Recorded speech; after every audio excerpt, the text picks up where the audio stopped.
चुनाव लड़ रहे थे आगे आ जाए, तो एमएलए का चुनाव लड़ रहे थे और अध्यक्ष भी आगे आ जाए।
मोदी ने नहीं, आपकी एक वोट ने बनाया।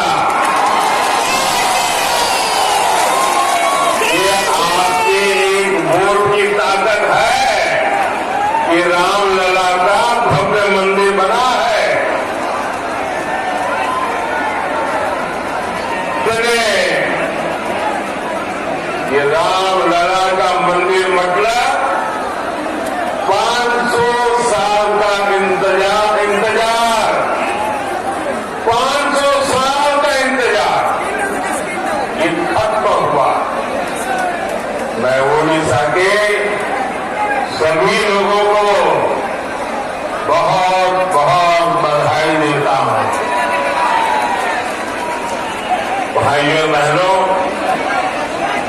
ओडिशा में इस बार 2 यज्ञ एक साथ हो रहे हैं। एक यज्ञ देश में हिंदुस्तान के लिए मजबूत सरकार बनाने के लिए और दूसरा यज्ञ ओडिशा में भाजपा के नेतृत्व वाली मजबूत राज्य सरकार बनाने का है। और मैं आपके जोश, आपके उत्साह में एक ही भावना